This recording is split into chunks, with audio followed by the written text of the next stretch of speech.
At my brother's wedding, I paid for the flowers and took care of the guests. When I asked about my plus one, he smirked and said, "You're not family, you're just the help." The room laughed. I swallowed it. What happened after that changed everything. Now he's blowing up my phone, screaming, "You ruined everything." Hi Reddit. I'm 38M, and this story still makes my stomach twist when I think about it. I've been replaying every moment in my head for weeks, wondering if there was a point where I could have stepped back, drawn a line, or just said no, but I didn't. And now? Now my phone won't stop ringing, and my brother is telling anyone who'll listen that I destroyed the most important day of his life. But I'm getting ahead of myself. Let me back up. My younger brother, Nolan, 35M, got married recently to a woman named Celeste. We didn't grow up dreaming about each other's weddings or sharing deep, emotional talks. Nolan and I were different from the start. He was the kind of kid who could charm his way through anything. He'd flash a smile, make a joke, and somehow the adults would forget all about whatever trouble he'd caused. Me? I was quieter, more observant. I liked books, kept to myself, and I was close to our grandmother more than anyone else in the family. Our parents always made it clear that Nolan was the special one. I don't think they meant to pit us against each other. It was more subtle than that. Nolan was just adored, and I was dependable, the one who could be left out a little, because they knew I'd still be there. I moved out when I was 18 and built a quiet but stable life. I have a good job in logistics, a partner I adore, Micah, 36M. We've been together 5 years, and a small but close circle of friends. I visit home for holidays and check in on my parents every now and then. Nolan and I kept in touch, though it was mostly surface level. Birthdays, the occasional message, a few scattered hangouts when we happened to be in the same town. So when he called me one Sunday evening and told me he was engaged, I congratulated him sincerely. I didn't know Celeste well, but I'd met her a couple of times. She struck me as polite but calculated. Like every word she said had been reviewed in her head first, then softened to just the right tone. Not warm, but not cold. Somewhere in between. "Hey," Nolan had said on that call, "I know it's a little early, but I could really use your help. Celeste is going over the budget and losing her mind. Would you be okay helping with some of the logistics? You're so organized with this kind of stuff." I hesitated. "What do you mean by help?" "Just a few things. Coordinating with vendors, answering questions, helping with guest transportation, nothing crazy. You've always been the reliable one." He said it like it was a compliment. I agreed, partly because I thought it might be nice to feel included, partly because that word, reliable, still stuck to me like gum on the bottom of my shoe. What started as just a few things quickly grew into something else entirely. Within a few weeks, I was managing spreadsheets with guest information, organizing airport pickups, reviewing floral proposals, and calling vendors to confirm schedules. At some point, Nolan asked if I could handle the flowers entirely, meaning pay for them. "We'll pay you back," he said quickly, like he knew how that sounded. "It's just, our budget got tighter than we expected, and you always said you liked floral arrangements, right?" I had said that years ago, during a family dinner. I'd mentioned how I appreciated the way flowers could bring a space to life. Apparently, that offhand comment had earned me the job of flower sponsor. I ended up covering the full cost, $3,200 to be exact. I didn't complain. Not yet. The weeks leading up to the wedding were a blur of early morning phone calls and late-night checklists. Nolan and Celeste were almost entirely hands-off by that point. Celeste would occasionally text me a list of small things she needed: candles for the centerpieces, extra lanterns, biodegradable confetti, program designs. She never asked. She just assumed I'd do it. I started to feel more like a planner than a guest. And yet, I told myself it was fine. It was Nolan's big day, and I could handle it. Then came the week of the wedding. Guests started arriving from out of town. Nolan asked if I could be the point person for pickups and check-ins. So I was the one making sure the grandparents got their keys at the hotel, the cousins knew which shuttle to take, and Aunt Lena had her lactose-free meal arranged. I didn't see much of Nolan or Celeste that week. When I did, it was brief, usually them hurrying off to some appointment or dinner. Finally, the night before the wedding, I checked the finalized seating chart for the reception. It was my last task before getting some much-needed rest. That's when I saw it. My name was there, yes, but it was at the edge of table 8, near the back of the hall. Not with immediate family, not with my parents, and nowhere near Micah's name. In fact, Micah's name wasn't there at all. I stared at the list for a long time, thinking maybe it had been an oversight. I texted Nolan, just a quick message. Hey, quick question. Micah's name isn't on the seating chart. Was that a mistake? He didn't answer. The next morning, I found him outside the venue, going over last-minute details with the photographer. I waited until they were done and then approached. Hey, I said, trying to sound casual. About the seating chart, Micah's name isn't on it. Is he still good to come? Nolan barely looked up. He gave a little smirk and said, yeah, about that. Celeste and I decided to keep it family only at the main tables. Hope that's cool. I blinked. But Micah is family. We've been together for 5 years. You know that. He shrugged. I mean, look, you've been super helpful and we really appreciate it. But let's be honest, you've mostly been, like, coordinating everything, right? Handling the logistics. You've basically been the help. The way he said it, like it was the most normal thing in the world, made my skin crawl. I felt my ears burning, but I couldn't seem to find my voice. Then, as if to hammer the point in deeper, one of the groomsmen nearby chuckled and said, yeah, man, you've been crushing it. Every bride needs a personal assistant. And they laughed. They laughed. Like I was just some extra in their movie, there to serve snacks and adjust the lighting. I swallowed the lump in my throat. I nodded like it was fine. I texted Micah and told him to skip it. Made up some excuse about a mix-up. He didn't ask questions. He just said he understood. That was the worst part. And yet, I stayed. I smiled through the ceremony. Helped the caterers adjust the setup when the wind picked up. Sat through the toasts, even when Nolan's best man described him as the rock of the family, always the one to keep everything together. And I kept my silence until I heard what Celeste said in the hallway. After dinner was over and the dance floor started filling up with swaying couples and toddlers running between heels, I slipped away. I needed a minute. Maybe two. I wasn't sure if it was the long hours, the countless errands, or that awful moment with the seating chart, but something in me had started to fray. There was a narrow hallway just past the restrooms that led to the catering area and staff exit. I went there to be alone, not to eavesdrop. But I heard her voice before I even turned the corner. Celeste. Her tone was lighter than usual, casual in a way I hadn't heard before. Not careful, not rehearsed. Almost giddy. She was speaking to someone. Later I'd realize it was her sister, Laurel. At the time, I just stood frozen, half in shadow, listening to my brother's new wife talk about me. I'm honestly relieved we stuck him at the back, she said with a little laugh. Nolan kept insisting we had to include him, and I'm like, why? He's not really part of the family dynamic. He doesn't even match the aesthetic. There was a pause. Then Laurel replied, well, you did pay for the flowers. Celeste snorted. Exactly. That's why we didn't cut him out completely. I mean, come on. If he wants to pretend he's part of things, let him. But Nolan and I agree he's more useful behind the scenes. My breath caught in my throat. Useful. Not loved. Not appreciated. Just useful. I backed away quietly, unnoticed, trying to keep my face neutral as I passed other guests. I didn't want anyone asking if I was okay. I didn't want to explain. I just needed air.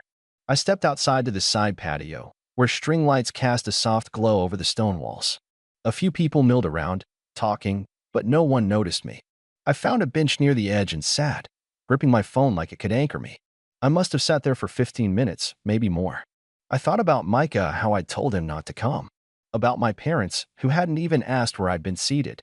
About every list I'd made, every phone call I'd taken, every part of this wedding I'd quietly, patiently managed. And I thought about what Nolan had said. You're just the help. I don't know what switched inside me. Maybe it wasn't a switch. Maybe it was a slow boil, something that had been simmering since we were kids, and he got praise for a science fair project I'd helped him build. Or when he crashed my first car and my parents told me not to make a fuss because he was going through a lot. But something solidified in that moment. I stood up and went back inside. The rest of the night moved like a dream. I smiled at a few distant relatives, helped an elderly guest find her misplaced wrap, and made a few polite goodbyes. I don't think anyone noticed me slipping away again, this time heading not for air, but for the room where all the extra decor, supplies, and personal belongings were being stored. The plan that formed in my head wasn't dramatic. It was quiet, thoughtful, and maybe a little poetic. I opened the storage room door and flicked on the light. There they were, the untouched extras, the flower arrangements we'd ordered in surplus, the guest book table items, the handmade signs, the additional pieces I'd paid for, arranged, and kept out of sight for the setup crew to rotate in the next morning for brunch. I looked at it all. The careful organization, the tags with my handwriting, the schedule I'd typed and laminated. And I started packing, not in anger, not messily, just methodically. The entire time, I kept replaying their voices in my head. He's more useful behind the scenes. I didn't touch anything that didn't belong to me or wasn't arranged through my account. But what I had paid for, what I had sourced, selected, and delivered, I took back. By the time I left that room, 2 floral carts, 2 crates of specialty decor, and several hand-detailed pieces were quietly loaded into my car in the back lot. I didn't make a scene. No shouting. No confrontation. I was simply reclaiming what I had contributed. And that was just the beginning. Because what came next wasn't planned, but it unfolded in a way that even I couldn't have predicted. The calls started the next morning. Then the texts. By the end of the day, Nolan had left 3 voicemails in a row, each one more frantic than the last. And then came the final message, loud and crackling with fury. You ruined everything. And the best part? I hadn't even told them why yet. After I left the wedding venue that night, I drove the crates and floral carts back to my place. I'd originally planned to drop them at Micah's studio space. He's an interior designer and has a room just for temporary storage, but something about having them with me felt right. Like bringing pieces of my dignity home. I didn't touch them that night. I didn't need to. I already knew Nolan and Celeste would wake up to a venue that didn't look quite like the dream they'd carefully curated on social media. No entry arch, no personalized thank you board at the exit, no overflowing florals at the brunch table. Subtle things, yes, but noticeable, especially for someone like Celeste, who had insisted on branding every corner of the wedding weekend. But it was what came next that took this from silent protest to, well, something more deliberate. The morning after the wedding, I checked my phone to find a message from Celeste. Celeste, 8:12 a.m. Hi, I think there's been a mix-up. The brunch setup is missing a lot of items. I assume they were moved? Let me know, thanks. No greeting. No apology. Just an assumption that I was still on call. Still to help. I didn't answer. I went for a walk instead. Took my time. Breathed. By the time I got back, I had 3 more texts. 1 from Nolan, 2 from her. Still no acknowledgement of what had been said to me. No question of how I was, or why I'd left early. Just demands. Then a message came from my mother. Mom, 11:23 a.m. honey.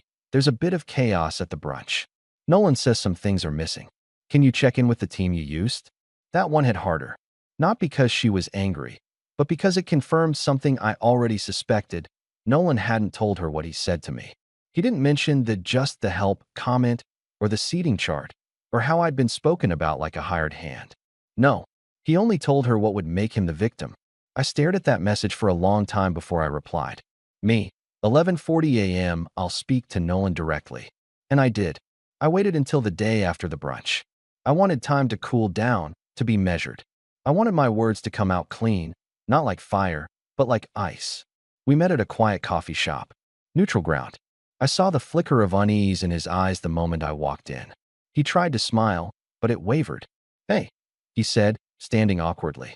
I sat down without returning the greeting. He followed. So, he said, fiddling with his napkin. Listen, Celeste is pretty upset. I think some of the vendors got confused or something. You usually keep a pretty tight ship, so I figured. I cut in. I heard what she said. His mouth snapped shut. I was in the hallway. I continued. The night of the wedding. I heard every word. He shifted, opened his mouth, closed it again. You've always known how to charm your way through things, I said, calm and even. Even as a kid, you knew how to make a mess and then let someone else quietly clean it up. That someone was usually me.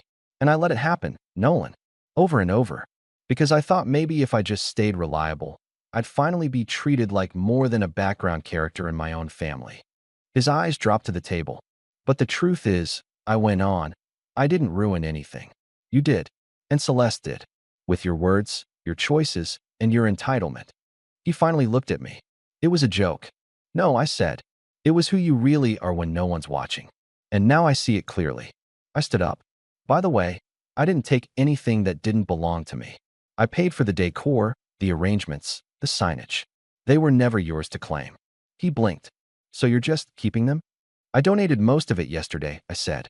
Micah's firm is staging a community event for local youth centers. They were thrilled to take the pieces off my hands. Said it made the place feel warm. like someone cared. He didn't respond. He just stared at me, like he was waiting for me to laugh or soften or backpedal. But I didn't. Instead, I left him there. I thought that would be the end of it, that they'd lick their wounds, find new ways to twist the story to make themselves the victims, and quietly move on. I was wrong. Because 2 days later, my cousin sent me a message. Cousin Elsie, 9:02 p.m. Hey, have you seen the Facebook post? I didn't even have to ask what Facebook post Elsie was talking about. I clicked on the notification, and there it was, Nolan's public post. Nolan, 6:47 p.m. Last night's wedding was supposed to be a dream come true, but I'm still reeling from the shocking betrayal of a close family member. After all the hard work and sacrifice that went into making this day perfect, someone I thought I could count on decided to take things into their own hands. This person decided to steal from our celebration, leaving key decorations and items missing. I won't name names, but it's heartbreaking that someone so close to us could try to ruin such a special day. We're heartbroken by this betrayal. There was a picture of the reception, some of the tables empty where the floral arrangements should have been. Underneath, in the comments, there were messages of support and sympathy. His friends, who I barely knew, were chiming in with things like, "What a shame, Nolan," or "So sorry, man, hope it gets resolved." And, of course, my mother had already commented, all concerned, asking if we should call the police. I froze, staring at the post, my hand trembling on the phone. But then I noticed something. One of the comments wasn't from a stranger. It was from Celeste. She had tagged me, calling me out by name. "Celeste, 7:01 p.m. We all know who you are, and we know what you did. You've made things so much harder for us, and it's just disappointing. You should be ashamed of yourself." My heart pounded in my chest. She was playing the victim in front of everyone. They were both rewriting the story, painting me as the thief, the villain, as if I was the one who had taken from them. But I wasn't going to let it slide. Not this time. Not anymore. I took a deep breath and set my phone down, thinking. The more I thought, the clearer the plan became. I knew that if I responded in anger, if I tried to fight them on their level, it would only make me look guilty. I needed to expose what had really happened. I needed to turn the story around, and I needed proof. I kept every receipt, every email correspondence, and every bank statement from the wedding. The decorations, the flowers, the specialty signs, all of it was paid for through my accounts, and I had all the evidence to back it up. They had no claim to it. I had made the arrangements, I had sourced the vendors, and I had footed the bill. I pulled out my laptop and began drafting a public post of my own, carefully choosing my words. I wasn't about to stoop to their level, but I wasn't going to let them slander me either. Me, 9:15 p.m. to all those commenting on Nolan's post, I want to clarify a few things. Yes, I made significant contributions to this wedding, including the flowers and decor. These were paid for by me, and I arranged the delivery and setup, as I had done many times before for the family. If items were missing from the event, it was not due to any intentional wrongdoing on my part. I chose to reclaim what was rightfully mine, as I was neither thanked nor respected for my efforts. I have receipts, records, and confirmation emails to show that I did not steal anything. I went on to explain how I had been quietly excluded, how I had been treated like an afterthought despite the time and money I had invested in the event. I detailed how they had called me just to help, and how, in the end, they expected me to silently contribute and disappear into the background. I included links to photos of the floral arrangements, the event plans, and the receipts, every bit of proof I could gather. I didn't hold back. After hitting post, I stared at the screen. I knew this would escalate. I knew it would cause a stir, and I was ready for the fallout. Within minutes, the comments flooded in. Nolan called me immediately, his voice trembling with rage. "You had to air it all out publicly, didn't you?" he shouted, his words clipped and venomous. "You're ruining the family, again. Why can't you just leave things alone?" I didn't shout back. I didn't raise my voice. I simply said, "I'm done being the scapegoat, Nolan. You've made your bed. Now lie in it." But it didn't end with him. The post went viral within our family circle. It was shared between relatives, a few even tagging my mother in it, questioning why she hadn't stood up for me sooner. It was like a slow-moving wave that swept through the entire family. The next few days were a blur. Celeste and Nolan went silent. They deleted their posts, but the damage had already been done. I started receiving messages from family members I hadn't spoken to in years, some of them offering apologies, others demanding explanations. It was a strange mixture of relief and exhaustion, but in the end, I stood firm. My parents, especially my mom, finally acknowledged what had been happening. She sent me a text. "Mom, 3:47 p.m. I'm so sorry, honey." I didn't know. I wish I'd seen it sooner. I didn't know what to say at first. I had always hoped for her to see me, not just as a convenient person to rely on, but as her daughter. She promised to have a conversation with Nolan and Celeste, but I knew that, deep down, it wasn't going to be easy. There were years of dynamics at play that couldn't just be fixed with a simple apology. It's been a few months since the wedding, and the dust has mostly settled, but not without some lasting changes. Nolan and Celeste have gone completely silent. They never apologized publicly, nor did they reach out to me again after that final phone call. From what I've heard through the grapevine, they're still trying to downplay what happened. They claim it was a misunderstanding and that I overreacted. But most people in the family have seen the receipts, the messages, and the timeline. They know the truth now. The story they tried to spin didn't hold up under scrutiny. My mom, surprisingly, has made an effort to change. She and I are on better terms than we've been in years, not perfect, but improved. She apologized, not just in a quick message, but in a real conversation. She admitted that she let Nolan's behavior slide for too long and that she didn't always see how I was treated. She's been trying to include me more, not just when something needs to be done, but genuinely. I'm cautiously hopeful, but still keeping my boundaries. Micah, my friend who helped me with the event and gave the decorations a second life, has been a rock through all of this. He even helped me create a small side business with the leftover floral and event work I'd been doing unofficially for years. Now, I'm running my own event planning service part-time. It's nothing massive yet, but it feels good to turn something painful into something empowering. As for the rest of the family, it's divided. Some have reached out in support. They told me they'd seen similar things in the past, but never knew how deep it ran. Others are still trying to stay neutral, but I've decided not to chase people's approval anymore. If they didn't stand up when it mattered, I'm not bending over backward to earn their grace now. I'm still healing from it all. That night changed how I see my family, and more importantly, how I see myself. For years, I let myself be useful so I could feel included. But now, I've realized being needed isn't the same as being loved.